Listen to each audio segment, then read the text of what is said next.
4 kilometre അപ്പുറത്തുള്ള ഉമ്മ 4 kilometre ഇപ്പുറത്ത് തൊട്ടിലിൽ കിടന്ന് കുട്ടി ഉറങ്ങിക്കൊണ്ടിരിക്കുന്നു.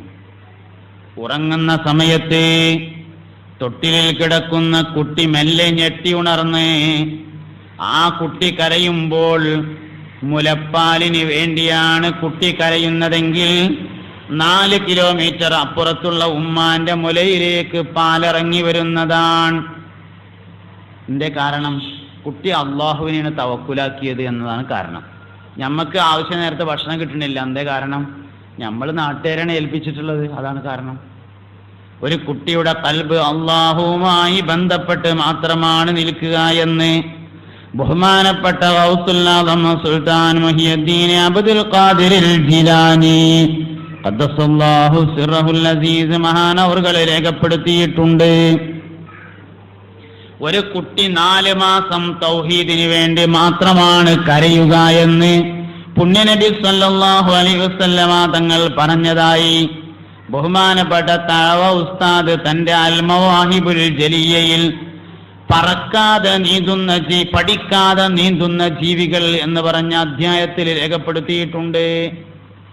ഒരു കുട്ടി 4 മാസം തൗഹീദിന് വേണ്ടി മാത്രമാണ് കരയാന്ന. കുട്ടികൾ നിലവിളിക്കാൻ നമ്മൾ പറയില്ലേ, ഒരു കുട്ടി ജനിച്ചു വന്ന ഉടനെ തന്നെ ആദ്യം കരയാണ് ചെയ്യുക. എന്തിനു വേണ്ടി കരയുന്നു? എന്തിനു വേണ്ടിയാ കരയുന്നത്? പല ഉത്തരം നമുക്ക് പറയാം. പുണ്യനബി പറഞ്ഞ ഉത്തരം അവൻ കരയുന്നത് തൗഹീദിന് വേണ്ടിയാണെന്നാ. 4 മാസം തൗഹീദിന് വേണ്ടി മാത്രമേ ഒരു കുട്ടി കരയുള്ളൂ. അതുകൊണ്ടാണ് ഉമ്മ അവന് തൗഹീദിന്റെ വാചകം പറഞ്ഞു കൊടുക്കുന്നത്. അതാണ് താരാട്ടിന്റെ രഹസ്യം എന്ന് പറയുന്നത്. ഉമ്മ അവന് തൗഹീദിന്റെ വാക്ക് ഇങ്ങനെ ചൊല്ലിക്കൊടുക്കും. അഫ്ളലു മാ ഖുൽതു അന വന്നബിയൂന മിൻ ഖബ്ലി ഖൗലു ലാ ഇലാഹ ഇല്ലല്ലാഹ്.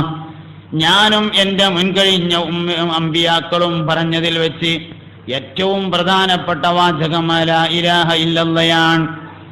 ജനിച്ചു വരുമ്പോൾ കേൾക്കാനുള്ള വാചകം, മരിച്ചു പോകുമ്പോൾ പറയാനുള്ള വാചകം. കേൾവിയാണ് പറച്ചിലിന്റെ അസ്ല്. കേൾക്കുന്നവൻ പറയും, കേൾക്കാത്തവൻ ആംഗ്യം കാണിക്കും. കേൾവിയാണ് പറയലിന്റെ അസ്ല് എന്ന് പറയുന്നത്. നമ്മൾ പറയാൻ വേണ്ടി ഉപയോഗിക്കുന്ന ഒരു സാധനവും അടിസ്ഥാനപരമായി പറയാനുള്ളതല്ല. നമ്മൾ സംസാരിക്കാൻ വേണ്ടി ഉപയോഗിക്കുന്ന ഒരു സാധനവും സംസാരിക്കാനുള്ളതല്ല. ഇപ്പൊ നമ്മൾ ചുണ്ട് സംസാരിക്കാനുള്ള സാധനമല്ല ശരിക്ക്. ചുണ്ട് എന്തിനുള്ളതാ? ചുണ്ട് വായടച്ചൊക്കെയുള്ള സാധനം. വായടച്ചൊക്കെയുള്ള സാധനം ചുണ്ട്. ഭംഗിക്ക് വേണ്ടിയും ഉള്ളതുമാണ് ചുണ്ട്. പല്ല് സംസാരിക്കാനുള്ളതല്ല, അത് ഭക്ഷണ സാധനം കടിക്കാനുള്ളതാണ്. നാവ് സംസാരിക്കാനുള്ളതല്ല, രുചി അറിയാനുള്ളതാണ്. രുചി അറിയാൻ 3000-ഓളം രുചികളുണ്ട് പ്രപഞ്ചത്തിൽ. അതൊക്കെ അറിയാനുള്ള സംവിധാനമാണ് നാവ്. 3000-ലധികം രുചികൾ പ്രപഞ്ചത്തിൽ നിലവിലുണ്ട്. സ്വർഗത്തിൽ 3000 അല്ല, അയിമൊന്നും വിടും. ഓരോ ഭക്ഷണത്തിനും ഓരോ ടേസ്റ്റാണ്. ഒരിക്കൽ അനുഭവിച്ച ടേസ്റ്റ് പിന്നെ അനുഭവിക്കുകയേ ഇല്ല. അപ്പോൾ അതിനനുസരിച്ചുള്ള നാവുമാണ് സ്വർഗത്തിലുള്ളത്. ദുനിയാവിൽ 300-ലധികം ടേസ്റ്റുകളുണ്ട്, 3000-ലധികം ടേസ്റ്റ് ഉണ്ട് എന്നാ. അതറിയാനുള്ള മുഴുവൻ സംവിധാനങ്ങളും നമ്മുടെ നാവിൽ സംവിധാനിച്ചിട്ടുണ്ട്. രുചി അറിയാനുള്ളതാണ് നാവ്, അത് സംസാരിക്കാനുള്ളതല്ല. തൊണ്ട സംസാരിക്കാനുള്ളതല്ല, അത് വായു, ഭക്ഷണം, വെള്ളം എന്നിവയെ വേർതിരിച്ചു വിടാനുള്ള സംവിധാനമാണ്. എല്ലാം കൂടി ഒരുത്തോൾക്ക് പോയാൽ പറ്റില്ലല്ലോ. അപ്പം അതിനെ ജംഗ്ഷനാണ്. അങ്ങനെ നമ്മൾ സംസാരിക്കാൻ വേണ്ടി ഉപയോഗിക്കുന്ന ഒരു സാധനം, ആമാശയം ഉപയോഗിക്കേണ്ടി നമ്മൾ സംസാരിക്കാൻ വേണ്ടിയിട്ട്. ആമാശയം അതെങ്ങനെ? നമ്മളിങ്ങനെ വലിച്ച് ആമാശയത്തിൽ വയറിൽ സ്റ്റോർ ചെയ്ത് വെച്ച വായു ഉപയോഗിച്ചാണ് സംസാരിക്കുന്നത്. ആ വായു ഇങ്ങനെ പറഞ്ഞു പിന്നെ വായു ആമാശയത്തിൽ കഴിയുമ്പോൾ വർത്താനം നിൽക്കും, നിർത്തിയിട്ട് അങ്ങനെ വലിക്കും, എന്നിട്ടാ പിന്നെ വായിക്ക് പറയണേ. അപ്പോൾ ആമാശയവും സംസാരത്തിൽ പങ്കുചേരുന്നു. എന്നാൽ ആമാശയം സംസാരിക്കാനുള്ളതാണ് അല്ല. ഈ സാധനമൊന്നും സംസാരിക്കാനുള്ളതല്ല. അതുകൊണ്ടാണ് അവന് സംസാരം പഠിപ്പിച്ചു എന്ന് പറയാൻ കാരണം. എങ്ങനെ സംസാരം പഠിപ്പിച്ചത്? നമ്മൾ സംസാരം പഠിപ്പിച്ചത് കേട്ടുകൊണ്ടാണ്. കേട്ടിട്ട് സംസാരം പഠിച്ചു. അതുകൊണ്ട് മനുഷ്യന് അല്ലാഹു തആല നൽകിയ നിയമത്തുകൾ പറയുമ്പോൾ ആദ്യം കേൾവിയെ കുറിച്ച് പറഞ്ഞു. ലഖദ് ഖലഖനൽ ഇൻസാന മിൻ നുത്ഫത്തിൻ അംശാജിൻ നബ്തലി ഫജഅൽനാഹു സമീഅൻ ബസീറാ.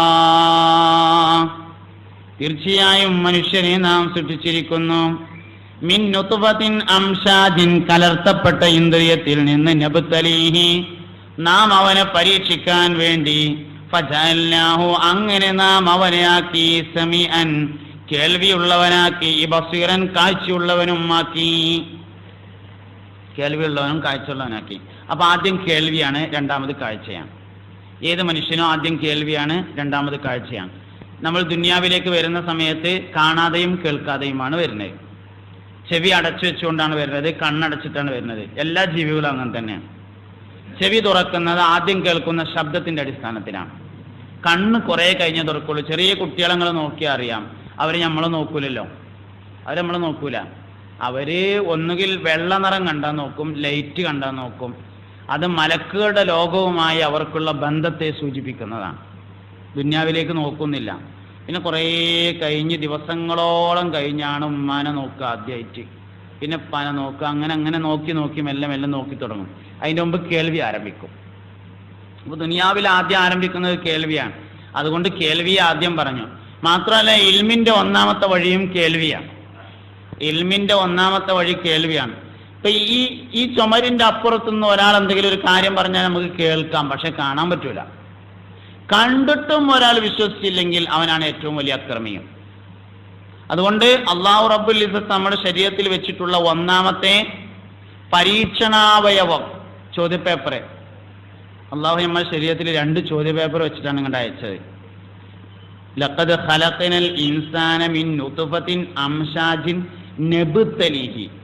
പരീക്ഷ നടത്താൻ വേണ്ടിയിട്ടാണ് പറഞ്ഞയച്ചത്. ഫജഅൽനാഹു, പരീക്ഷയ്ക്ക് വേണ്ടിയാണ് അവനെ നാം ആക്കിയത്. സമീഅൻ, കേൾവിയുള്ളവനും ബസീറൻ, കാഴ്ചയുള്ളവനും. അപ്പൊ 2 ചോദ്യപേപ്പർ നമ്മളെ മേത്ത് വെച്ചിട്ടാണ് അള്ളാഹു ഇങ്ങോട്ട് പറഞ്ഞയച്ചത്. ഒന്ന് കേൾവി എന്ന പേപ്പറും 2 കാഴ്ച എന്ന പേപ്പറും. കേൾക്കുന്നതാണ് സംസാരിക്കുന്നത്. കേൾക്കുന്നത് വായ കൊണ്ട് സംസാരിക്കും, കാണുന്നത് കൈ കൊണ്ട് സംസാരിക്കും. അങ്ങനെയാണ്. നല്ലോണം ശ്രദ്ധിച്ചു നോക്കി നിങ്ങൾ. കേൾക്കുന്നത്, അതായത് സംസാരശേഷി ഇല്ലാത്ത കുട്ടികൾ നമ്മൾ പറയും, അവർക്ക് ശരിക്കും ഇല്ലാത്ത ഏതാണ്? കാഴ്ച, കേൾവി ശേഷിയാണ് ഇല്ലാത്തത്. മുണ്ടാൻ വയ്യാത്ത കുട്ടികൾ നമ്മൾ പറയല്ലോ. മുണ്ടാൻ വയ്യാത്ത കുട്ടികൾക്ക് അപൂർവം ചില കുട്ടികൾക്ക് നാവിന് പ്രശ്നം ഉണ്ടായിരിക്കാം. പക്ഷേ ജന്മന സംസാരശേഷിയില്ലാത്ത കുട്ടികളുടെ പ്രശ്നം കേൾവിയാണ്. അവൾ കേട്ടില്ല, അതുകൊണ്ട് സംസാരിച്ചില്ല എന്നതാണ്. നമ്മൾ സംസാരിക്കുന്നത് കേട്ടത് കൊണ്ടാണ്, അല്ലെങ്കിൽ നമ്മളും സംസാരിക്കൂല. ചെവി കൊണ്ട് കേൾക്കുന്നവർ വായ കൊണ്ട് സംസാരിക്കുന്നു. ചെവി കൊണ്ട് കേൾക്കാത്തവർ കണ്ണുകൊണ്ട് കേൾക്കും, കണ്ണുകൊണ്ട് കേൾക്കും. അപ്പോൾ കൈ കൊണ്ട് സംസാരിക്കും. ഇനി കണ്ണുകൊണ്ട് കേൾക്കുന്ന ഒരു ദിവസം വരാണ്ട്. ഹിസാബിനെ കുറിച്ച് പറഞ്ഞുകൊടുത്ത് കാഴ്ചയാണ് പറഞ്ഞിട്ടുള്ളത്. ഹിസാബിനെ പറ്റി പറഞ്ഞുകൊടുത്ത് കാഴ്ചയാണ് പറഞ്ഞത്. وَمَن يَعْمَلْ مِثْقَالَ ذَرَّةٍ خَيْرًا يَرَهُ وَمَن يَعْمَلْ مِثْقَالَ ذَرَّةٍ شَرًّا يَرَهُ. അന്ന് الْيَوْمَ نَخْتِمُ عَلَى أَفْوَاهِهِمْ وَتُكَلِّمُنَا أَيْدِيهِمْ وَتَشْهَدُ أَرْجُلُهُم بِمَا كَانُوا يَكْسِبُونَ. കണ്ണുകൊണ്ട് കേൾക്കുന്നവൻ കൈകൊണ്ടാണ് സംസാരിക്കുക. കേൾവിയുണ്ട്, ചെവി കേൾക്കാത്തവർക്ക് കേൾവിയുണ്ട്, കണ്ണുകൊണ്ടാണ്. അപ്പം കണ്ണുകൊണ്ട് ഇങ്ങനെ കേൾക്കുന്നു, അപ്പം കൈകൊണ്ട് ഇങ്ങനെ ആംഗ്യ ഭാഷയിൽ അവൻ സംസാരിക്കുന്നു. അവനും സംസാരം. ചെവി കൊണ്ട് ജനിക്കുമ്പോൾ ലാ ഇലാഹ ഇല്ലല്ലാഹ് എന്ന് കേൾക്കുന്നു. നാവ് കൊണ്ട്, വായ കൊണ്ട് മരിക്കുമ്പോൾ ലാ ഇലാഹ ഇല്ലല്ലാഹ് എന്ന് പറയുന്നു. മൻ കാന ആഖിറു കലാമിഹി ഖൗലു ലാ ഇലാഹ ഇല്ലല്ലാഹ് ദഖലൽ ജന്ന ഹബീബുനാ റസൂലുള്ളാഹി. ഒരാളുടെ അവസാനത്തെ വാചകം ലാ ഇലാഹ ഇല്ലല്ലാഹ് എന്നായാൽ അവൻ സ്വർഗത്തിൽ കടന്നു. ആരുടെ അവസാനത്തെ വാചകമാണ് ലാ ഇലാഹ ഇല്ലല്ലാഹ് എന്നാവുക? ആദ്യത്തെ വാചകം ലാ ഇലാഹ ഇല്ലല്ലാഹ് എന്നായവൻ്റേത്. ആദ്യം അള്ളാഹുവിനെ കുറിച്ച് കേട്ടവൻ അവസാനം അള്ളാഹുവിനെ കുറിച്ച് പറയും. കേട്ടത് പറയുന്നു. അപ്പൊ ഒരു കുട്ടി കെലിമല്ലാതെ മരിച്ചു എന്ന് പറഞ്ഞാൽ എന്താ? ഒരു കുട്ടിയല്ല, വലിയ ആളും. നമ്മളിപ്പോൾ ഒരുപാട് ആൾക്കാർ മരിച്ച് കാണുന്നുണ്ടല്ലോ. ഞാനിപ്പോൾ എൻ്റെ ഈ പ്രായത്തിനിടയിൽ കുറേ ആൾക്കാർ മരിച്ച് കണ്ടാണ് മരിക്കുന്നത്. നിങ്ങളൊക്കെ ഒരുപാട് ആൾക്കാർ മരിക്കണത് കണ്ടിട്ടുണ്ടാവും. നമ്മളൊക്കെ മനസ്സിൽ കൈവച്ചിട്ട് ഹൃദയത്തിലേക്ക് നോക്കിയിട്ടൊന്ന് ചോദിക്കുക, എത്ര ആള് കെലിമ ചൊല്ലി മരിക്കുന്നത് നമ്മൾ കണ്ടു? എൻ്റെ കാര്യം പറയാം, അതിൻ്റെ ഉത്തരം പറയാൻ പ്രയാസം. നിങ്ങളൊക്കെ അങ്ങനെ തന്നെ ഇക്കാരെന്നാണ് ഞാൻ വിചാരിക്കുന്നത്. അതിന്റെ ഉത്തരം പറയാൻ പ്രയാസമാണ്. എത്ര ആള് മരിക്കുമ്പോ ലാ ഇലാഹ ഇല്ലല്ലാഹ് ചൊല്ലി എന്നതിന്റെ ഉത്തരം പറയാൻ പ്രയാസം. പള്ളിക്കൊക്കെ ഇഷ്ടം പോലെ ആളുണ്ട്. റമദാനൊക്കെ ഉണ്ടായ പള്ളിക്ക് സ്ഥലം തികയില്ല. നോലുമ്പൊരുക്കുന്ന ആൾക്കാർ കൂടുതലാണ്, നിസ്കരിക്കണവർ കൂടുതലാണ്, ഹജ്ജിന് പോണവർ കൂടുതലാണ്, ഉംറക്ക് പോണ ആണുങ്ങളും പെണ്ണുങ്ങളും കൂടുതലാണ്. എല്ലാവരും ഉംറക്ക് പോവുകയാണ്. കെലിമ ചൊല്ലി മരിക്കുന്ന എത്ര പേരുണ്ട്? മരിക്കുമ്പോ കെലിമ ചൊല്ല എന്നതല്ല, മരണത്തിനു മുമ്പ് അവസാനമായി പറയുന്നത് കലിമ ആയിരിക്കുക എന്നതാണ്. ഒരാളിങ്ങനെയാണ് മരിക്കുമ്പോ ലാ ഇലാഹ ഇല്ലല്ലാഹ് എന്ന് ചെല്ലണം എന്നില്ല. അവൻ അവസാനമായി പറഞ്ഞത് ലാ ഇലാഹ ഇല്ലല്ലാഹ് എന്നായിരിക്കണം. മൻ കാന ആഖിറു കലാമിഹി, ഒരാളുടെ സംസാരത്തിൽ നിന്ന് അവസാനത്തേതായാൽ ഖൗലു ലാ ഇലാഹ ഇല്ലല്ലാഹ്, ലാ ഇലാഹ ഇല്ലല്ലാഹ് എന്ന വാക്കായാൽ ദഖലൽ ജന്ന, അവൻ സ്വർഗത്തിൽ കടന്നു. ഒരാളുടെ വാചകത്തിലെ അവസാനം ആയാൽ എന്ന് പറയുന്നതും ആക്കിയാൽ എന്ന് പറഞ്ഞതും തമ്മിൽ വ്യത്യാസമുണ്ട്. അത് ചിന്തിക്കണം, നല്ലോണം ആലോചിക്കണം കേട്ടോ. മൻ കാന ആഖിറു കലാമിഹി, ഒരാളുടെ അവസാനത്തെ വാചകം ആയാൽ, കാന നാഖിസായിട്ടും താമായിട്ടും വരും. ഇവിടെ നാഖിസാണെന്നാണ് മുഫസ്സിറുകൾ പറഞ്ഞത്. ഒരാളുടെ അവസാനത്തെ വാചകം ലാ ഇലാഹ ഇല്ലല്ലാഹ് എന്നായാൽ, ലാ ഇലാഹ ഇല്ലല്ലാഹ് എന്നാക്കിയാൽ എന്നല്ല. എന്താ വ്യത്യാസം? അവസാനത്തെ വാക്ക് ലാ ഇലാഹ ഇല്ലല്ലാഹ് എന്നാവുക എന്നത് ഓട്ടോമാറ്റിക്കാണ്. ഒരാളെങ്ങനെ എൻ്റെ അവസാനത്തെ വാക്ക് ലാ ഇലാഹ ഇല്ലല്ലാഹ് എന്നാവണമെന്ന് കരുതി ഇങ്ങനെ മസിൽ പിടിച്ച് നടന്നുകൊണ്ടാവൂല. കാരണം മരണരംഗം എന്ന് പറയുന്നത് ഹൈറാനിയത്തിന്റെ രംഗാണ്. ഭയങ്കര പേടിയും ബേജാറുള്ള ഒരു സമയമാണ്. പേടിയും ബേജാറുള്ള സമയത്ത് ഒരാളുടെ വായയിൽ നിന്ന് ലാ ഇലാഹ ഇല്ലല്ലാഹ് എന്നിട്ട് വരണമെങ്കിൽ അവൻ അറിയാതെ ലാ ഇലാഹ ഇല്ലല്ലാഹ് എന്ന് പറയുന്നവനായിരിക്കണം, എന്നാലേ വരുള്ളൂ. അത് വേണമെങ്കിൽ എന്ത് വേണം? അവൻ ആദ്യം അത് കേട്ടിരിക്കണം. മരണരംഗവും ജനനരംഗവും ഒരേപോലെയാണ്. നമ്മുടെ തലയുടെ മുകൾ ഭാഗത്തുള്ള മൂർധാവ്, ഈ മൂർധാവിലൂടെ 4 മാസം തികയുന്ന സമയത്ത് ഹൃദയത്തിലേക്ക് പ്രത്യേകമായ ഒരു സാധനം നിക്ഷേപിക്കുന്നതാണ് റൂഹ് എന്ന് പറയുന്നത്. കുട്ടികളെ തലമങ്ങനെ നോക്കിയാൽ ഇവിടെ അങ്ങനെ ചാടുന്നതാണ് പതപ്പ് എന്ന് പറയും, അല്ലെങ്കിൽ മൂർധാവ് എന്ന് പറയും. ആ സ്ഥലത്ത് കൂടിയാണ് റൂഹ് വന്നത്. മരിക്കണ സമയത്തും അതേപോലെ ചാടുക സാധനം, ആയിക്കൂടെ തന്നെയാണ് സാധനം പോണത്. മരണരംഗവും ജനനരംഗവും ഒരേപോലെയാണ്. ജനിക്കുമ്പോൾ എന്ത് നടന്നു അത് തന്നെയാണ് മരിക്കുമ്പോൾ നടക്കുന്നത്. ആക്ഷേപിക്കാൻ നിർവാഹമല്ല. ജനിക്കുമ്പോൾ എല്ലാവരും ആശുപത്രിയിലാണ്, അതുകൊണ്ട് മരിക്കുമ്പോഴും എല്ലാവരും ആശുപത്രിയിലാവുന്നു. നമുക്ക് ആശുപത്രി കൊണ്ടുപോകണമെന്ന് പറയാൻ നിർവാഹമല്ല. ഒരു ലാ ഇലാഹ ഇല്ലല്ലാഹ് അല്ലെങ്കിൽ ഒരു അല്ലാഹു അക്ബർ, ഒരു ബാങ്ക് നമ്മളെ കുട്ടികൾ കേട്ടിട്ട് ജനിച്ചു വരുന്ന ഒരു സാഹചര്യം എങ്ങനെ ഉണ്ടാക്കാൻ പറ്റും എന്നതിനെ കുറിച്ച് എല്ലാവരും ആലോചിക്കേണ്ടതാണ്. മുസ്ലിങ്ങൾക്ക് ഒരുപാട് ഹോസ്പിറ്റലുകളുണ്ടെന്ന്, മുസ്ലിങ്ങൾക്ക് ഒരുപാട് ഹോസ്പിറ്റലുകളുണ്ട്. ഏതെങ്കിലും ഒരാള്, ഏതെങ്കിലും ഒരു പൈസക്കാരൻ ഒരു ജനിക്കുമ്പോൾ വാങ്ങിക്കൊടുക്കുന്ന ഒരു ആശുപത്രി ഉണ്ടാക്കട്ടെ എന്ന് ആഗ്രഹിച്ചെങ്കിൽ എത്ര നന്നായിരുന്നു എന്ന് പലപ്പോഴും ഞാൻ കൊതിച്ചു പോയിട്ടുണ്ട്. ലാഭമൊക്കെ അതിനുണ്ടാവും, ലാഭമില്ലാതിരിക്കൊന്നുമില്ല. ജനിക്കുമ്പോൾ വാങ്ങിക്കൊടുക്കുന്ന ഒരു ആശുപത്രി ഉണ്ട് എന്ന് പറഞ്ഞാൽ എല്ലാവരും അങ്ങോട്ടേ പോവുള്ളൂ. ലാഭമില്ലാത്ത പരിപാടിയൊന്നുമല്ല. പക്ഷെ ആരും അതിന് മെനക്കുന്നതായി കാണാനില്ല. ഡോക്ടറായാൽ പിന്നെ അതൊക്കെ ഒരു കുറവാണ് എന്നുള്ളിടത്ത് പല ഡോക്ടർമാരും എത്തിച്ചേരുന്നു. ബാങ്ക് കൊടുക്കുക എന്ന് പറഞ്ഞത് ഹൈദ് നിഫാസുള്ള സ്ത്രീകൾക്ക് വരെ പറ്റും. പ്രസവിച്ച് കിടക്കണ ആ പെണ്ണിന് തന്നെ വേണമെങ്കിൽ കൊടുക്കാം. എന്നിട്ട് കാട്ടിക്കാണ് എൻ്റെ കുട്ടീനെ തന്നെയാണ് കൊടുക്കുന്നതുകൊണ്ട് ഓക്ക് തന്നെ കൊടുക്കാവുന്നതാണ്. അവൾക്ക് തന്നെ ബാങ്ക് കൊടുക്കാം, അതിന് വേറെ ആൾ ആവശ്യമില്ല. ചവച്ചു കൊടുക്കുന്നിടത്ത് സ്വാലിഹായ മനുഷ്യനായിരിക്കണം എന്ന് പറഞ്ഞിട്ടുണ്ട്. ബാങ്ക് കൊടുക്കുന്നിടത്ത് സ്വാലിഹായ മനുഷ്യൻ എന്ന് പറഞ്ഞിട്ടില്ല. മൻ ഉലിദ ലഹു മൗലൂദുൻ ഫഅذന ഫീ ഉദ്നിഹിൽ യുംനാ വഅഖാമ ഫീ ഉദ്നിഹിൽ യുസ്റാ ലം യദുർറഹു ഉമ്മുസ് സിബിയാൻ ഹബീബുനാ റസൂലുള്ളാഹി. മൻ ഉലിദ ലഹു മൗലൂദുൻ, ഒരാൾക്കൊരു കുട്ടി ജനിച്ചു, ഫഅذന ഫീ ഉദ്നിഹിൽ യുംനാ, വലത്തെ ചെവിയിൽ ബാങ്ക് കൊടുത്താൽ, വഅഖാമ ഫീ ഉദ്നിഹിൽ യുസ്റാ, ഇടത്തെ ചെവിയിൽ ഇഖാമത്ത് കൊടുത്താൽ, ലം യദുർറഹു ഉമ്മുസ് സിബിയാൻ, ഉമ്മു സിബിയാൻ ആ കുട്ടിയെ ബുദ്ധിമുട്ടിക്കുകയില്ല എന്ന് ഹബീബുനാ ത്വാഹ റസൂലുള്ളാഹി സല്ലല്ലാഹു അലൈഹി വസല്ലമ തങ്ങൾ പഠിപ്പിച്ചു. എല്ലാ കുട്ടികളെയും ജനിച്ച ഉടനെ കുട്ടികളെ ICU കൊണ്ടുപോകണം. നിങ്ങൾ ശ്രദ്ധിച്ചോ? അത് ആശുപത്രിയിലാണ് പോയി നോക്കിയാൽ ജനിച്ച ഉടനെ എല്ലാ കുട്ടികളെയും കുട്ടികളെ ICU കൊണ്ടുപോകണത്. എന്തേന്ന് ചോദിച്ചാൽ ചെറിയൊരു കുട്ടികളെ ദണ്ണത്തിന്റെ അസുഖം കാണാണ്ട്, ചെറിയ പ്രശ്നം കാണാണ്ട് അറിയാം. ആ കുട്ടികളെ ദണ്ണം എന്ന് പറഞ്ഞതാണ് ഉമ്മു സിബിയാൻ എന്ന് പറയുന്നത്. ആ കുട്ടികളെ ദണ്ണം എന്ന് പറഞ്ഞതാണ് ഉമ്മു സിബിയാൻ എന്ന് പറയുന്നത്. ജനിക്കുമ്പോൾ വാങ്കും ഇഖാമത്തും കൊടുത്താൽ ഉമ്മു സിബിയാൻ ബാധിക്കൂല എന്ന് ഹബീബുനാ റസൂലുള്ളാഹി സല്ലല്ലാഹു അലൈഹി വസല്ലം. അതിനാരും സഹായം വേണ്ട, ആ പ്രസവിച്ച ഉമ്മാക്ക് തന്നെ ചെയ്യാവുന്നതാണ്. വേറെ ആരുടെയും സഹായം അതിന് ആവശ്യമില്ല. ചെറിയൊരു മനസ്സാന്നിധ്യം മാത്രമാണ് അതിന് ആവശ്യമുള്ളത്.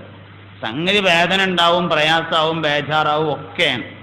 അങ്ങനെയൊക്കെ ആയാലും എന്തെന്നെ ആയാലും എൻ്റെ കുട്ടിക്ക് വാങ്ങിക്കാമത്തും കൊടുക്കണമെന്ന് ഒരു ഉമ്മാന്റെ മനസ്സിലുണ്ടെങ്കിൽ പ്രസവിച്ച ഉടനെ കുട്ടീനോട് ചോദിക്കാവുന്നതാണ്, അപ്പം തന്നെ കൊടുക്കാവുന്നതാണ്. അതിന് ആരും കാത്തിക്കേണ്ട ആവശ്യമില്ല. എല്ലാം കേട്ട് കഴിഞ്ഞ്, എല്ലാം കഴിഞ്ഞ് അവിടുത്തെ കത്തിരിയുടെ ശബ്ദവും കത്തികന്റെ ശബ്ദവും മണിയടിക്കും അതിൻ്റെ ശബ്ദവും അവിടുത്തെ മ്യൂസിക്കും എല്ലാം കേട്ട് കഴിഞ്ഞതിന് ശേഷം അവസാനം വാങ്ങി കൊടുത്തിട്ട് എന്താന്ന് ചോദിച്ചാൽ കൊടുക്കണ്ടെന്ന് അതിനർത്ഥമല്ല, അപ്പോഴെങ്കിലും കൊടുക്കണം തന്നെയാണ് ഞാൻ പറയണത്. ഒക്കെ കഴിഞ്ഞിട്ട് അവസാനം പുറത്തേക്ക് തരുമ്പോഴേ അമ്മ കൊടുക്കാൻ പറ്റുകയുള്ളൂ വെച്ചാൽ അപ്പോഴെങ്കിലും കൊടുക്കണം, കൊടുക്കണ്ടെന്ന് ഞാൻ പറയണില്ല. പക്ഷേ കൊടുക്കേണ്ടിയിരുന്നത് പ്രസവിക്കപ്പെട്ട ഉടനെയാണ്.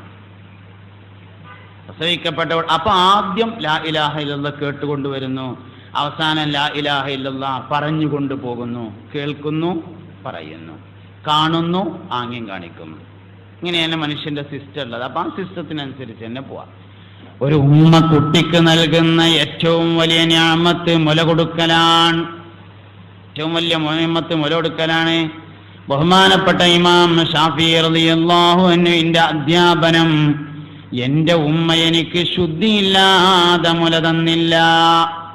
ശുദ്ധിയില്ലാതെ എന്നത് ചിലപ്പോൾ നമ്മളമ്മമാർക്ക് പറ്റിക്കൊള്ളുന്നില്ല.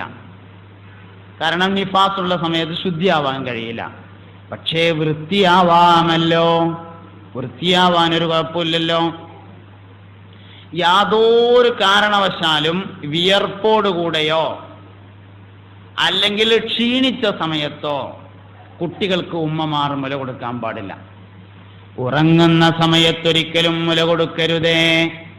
കുട്ടികൾക്ക് മറവി രോഗമുണ്ടാകുന്നതിൻ്റെ കാരണം, കുട്ടിക്ക് അശ്രദ്ധ എന്ന രോഗമുണ്ടാകുന്നതിൻ്റെ കാരണം, മദ്രസയിലും സ്കൂളുകളിലും അധ്യാപകർ പഠിപ്പിക്കുമ്പോൾ ശ്രദ്ധിക്കാൻ കഴിയാതിരിക്കുന്നതിൻ്റെ കാരണം ഗഫലത്തിൽ മുല കൊടുക്കുന്നതാണ്, അശ്രദ്ധയിൽ മുല കൊടുക്കുന്നതാണ്.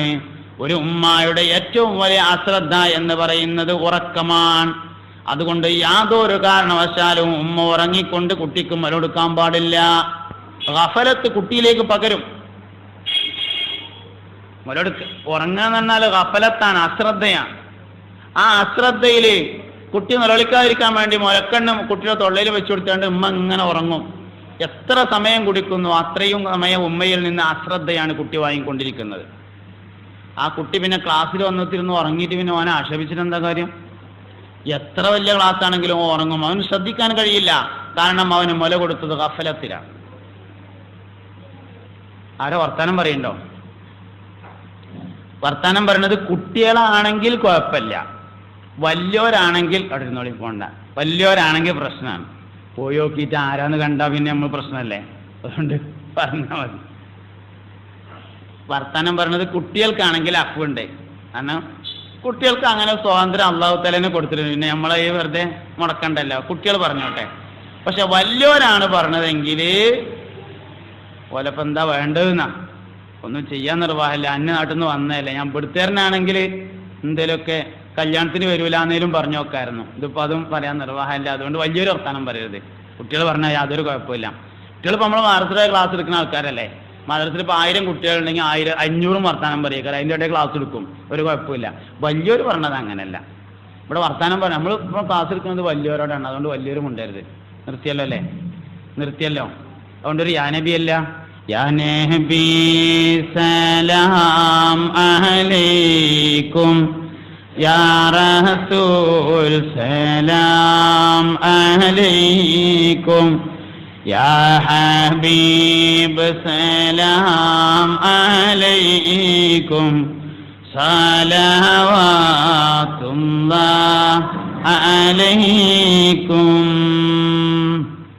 മുഅ്മിനീങ്ങളെ, അപ്പോ ഗഫലത്തിൽ ഒരിക്കലും കുട്ടിക്ക് മുലകൊടുക്കാൻ പാടില്ല. ഉറങ്ങുമ്പോൾ മുലകൊടുക്കരുത് എന്ന് പറയാൻ കാരണം ഗഫലത്താണ് എന്നതാണ്. അതിന് ശാരീരികമായ കുറെ കാരണങ്ങൾ വേറെ ഉണ്ട് കേട്ടോ. ഉറങ്ങുമ്പോൾ മുലകൊടുക്കരുത് എന്ന് സയൻസും പറയുന്നുണ്ട്. സയൻസ് ഉറങ്ങുമ്പോൾ മുലകൊടുക്കരുത് എന്ന് പറയുന്നുണ്ട്. അതിന് ശാരീരികമായ ഒരുപാട് കാരണങ്ങളുണ്ട്. ശ്രദ്ധയില്ലാതെ മുലകൊടുക്കുന്ന സമയത്ത് കുട്ടികൾക്ക് മുലപ്പാൽ തരിപ്പി പോകാനും മരണം വരെ സംഭവിക്കാനും കാരണമുണ്ട്. അത് ശാരീരികമായ കാരണമാണ്. പക്ഷെ ഇസ്ലാം പറയുന്ന കാരണം ശാരീരികമല്ല, അതിനപ്പുറമാണ്. ഒരു ഉമ്മയിൽ നിന്ന് അശ്രദ്ധ എന്ന് പറയുന്നത് കുട്ടിയിലേക്ക് വരുന്നത് ഉമ്മ ഉറങ്ങുമ്പോൾ മുലകൊടുത്താലാണ്. ഉമ്മ മുലകൊടുക്കുമ്പോൾ എന്തൊക്കെയാണോ ശ്രദ്ധിക്കുന്നത് അത് മുഴുവൻ കുട്ടി ശ്രദ്ധിക്കുന്നു. അപ്പൊ ഉമ്മ ഇങ്ങനെ TV കണ്ടുകൊണ്ട് മുലകൊടുക്കുകയാണെങ്കിൽ കുട്ടി TV കണ്ടുകൊണ്ട് മുലകൊടുക്കുന്നു. ഉമ്മ ഇങ്ങനെ TV കണ്ടുകൊണ്ടാണ് മുല കൊടുക്കുന്നത്. അപ്പൊ കുട്ടി TV കണ്ടുകൊണ്ടാണ് മുല കുടിക്കുന്നത്. ഉമ്മ ഇങ്ങനെ ആരേ ഒരാളെ ഗീബത്ത് പറഞ്ഞുകൊണ്ടാണ് മുല കൊടുക്കുന്നത്. അപ്പൊ കുട്ടി ഗീബത്ത് പറഞ്ഞുകൊണ്ട് മുല കുടിക്കുന്നു. ഉമ്മ ഇങ്ങനെ തസ്ബീഹ് ചൊല്ലി മുല കൊടുക്കുകയാണെങ്കിലോ കുട്ടി തസ്ബീഹ് ചൊല്ലി മുല കുടിക്കുന്നു. ഉമ്മ ഖുർആൻ ഓതി മുല കൊടുക്കുകയാണെങ്കിൽ കുട്ടി ഖുർആൻ ഓതി മുല കുടിക്കുന്നു. കുട്ടിക്ക് വേണ്ടി ചെയ്യുന്നതൊക്കെ ഉറക്കെ ചെയ്യണം എന്നാണ്. അതായത് നമ്മൾ സാധാരണഗതിയിൽ കുട്ടികൾക്ക് ഭക്ഷണം കൊടുക്കുമ്പോൾ ബിസ്മിയല്ലോ, ആ ബിസ്മി കുട്ടി കേൾക്കുന്ന തരത്തിൽ ചെല്ലണം. ബിസ്മില്ലാഹിർ റഹ്മാനിർ റഹീം മുഴുവൻ കുട്ടി. അതേമാതിരി മുല കൊടുക്കുമ്പോൾ നമ്മൾ കുട്ടിക്ക് മുല കൊടുക്കുന്ന സമയത്ത് ബിസ്മി ചെല്ലുമ്പോൾ ബിസ്മില്ലാഹിർ റഹ്മാനിർ റഹീം എന്ന് കുട്ടി കേൾക്കണം. എന്തേടി ജി ബിസ്മില്ലേ അതൊക്കെ ഞാൻ ചെല്ലിയെന്ന് കൊണ്ട് വരില്ല. പിന്നെ കുട്ടി കേൾക്കണം അത് ആ ബിസ്മി. കുട്ടി തുമ്മിയാൽ നമ്മൾ അൽഹംദുലില്ലാഹ് ചെല്ലണം. അപ്പോൾ അത് കുട്ടി കേൾക്കണം. കുട്ടിക്ക് വേണ്ടി ചെയ്യുന്നത് കുട്ടി കേൾക്കണം. അപ്പോഴാണ് അതിൻ്റെ എഫക്റ്റ് കിട്ടുള്ളൂ. അപ്പോൾ പറഞ്ഞപ്പോൾ ഓർമ്മ വന്നൊരു സംഗതി, സാധാരണഗതിയിൽ പെണ്ണുങ്ങൾക്ക് സാധാരണ ഇപ്പോൾ കുട്ടിനെങ്ങനെ ഒരു പെണ്ണിങ്ങനെ കുട്ടിനെ എടുക്കുകയാണെങ്കിലേ കുട്ടിനെ അങ്ങനെ എടുത്തുകൊണ്ട് ഇങ്ങനെ ഏത് കയ്യിലെടുക്കുക? ഈ കയ്യിലാണ് എടുക്കുക അല്ലേ? ഇത് ഇടത്തെ കൈയാണ്. അപ്പോൾ ഈ കയ്യിലെടുത്താൽ ആദ്യം ഏത് മുല കൊടുക്കുക? ആദ്യം ഇടത്തെ മുലയാണ് കൊടുക്കുക. ഒന്ന് ശ്രദ്ധിച്ചു നോക്കുന്നുണ്ടോ? എല്ലാ സ്ത്രീകളും കുട്ടികൾക്ക് ആദ്യം ഇടത്തെ മുലയാണ് കൊടുക്കണത്. അത് മാറ്റണം, പറ്റൂല. എന്ത് ചെയ്യണം? ശ്രദ്ധമാണ് അതിലൊക്കെ. വലത്തെ കയ്യിലേക്ക് ആദ്യം എടുക്കണം. ആദ്യം വലത്തെ. ചില സ്ത്രീകൾക്ക് വലത്തെ മുലയിൽ പാല് കുറവായിരിക്കും, ഇടത്തെ മുലയിൽ പാല് കൂടുതലായിരിക്കും. എന്താ കാരണം? ആദ്യം ഇടത്തെ മുല കൊടുത്തു എന്നാണ് കാരണം. ഇനിയിപ്പോൾ അങ്ങനെയായി, ഇനിയിപ്പോൾ എന്താ സംഭവിക്കുക ഉസ്താദേ? വലത്തെ മുലയിൽ പാല് ചെല്ലും, ഇടത്തേലേ പാലുള്ളൂ. എന്താ കാട്ടുക? വെറുതെ ഒന്ന് വലത്തേത് ഈമ്പിക്കുക ആദ്യം, എന്നിട്ട് പിന്നെ ഇടത്തേ കൊടുത്തോളി. എന്തായാലും വലത്തേതിനെ മുന്തിക്കണം. ബിസ്മി ചൊല്ലണം, ഉറക്കെ ചൊല്ലണം. ആദ്യം വലത്തേ കൊടുക്കണം, പിന്നീട് ഇടത്തേ കൊടുക്കണം. 2 മുലയും കൊടുക്കണം. ഒരു മുലയിലെ പാലുള്ളൂ എന്ന് എഴുതിയിട്ട് മറ്റേ കൊടുക്കാതിരിക്കുക.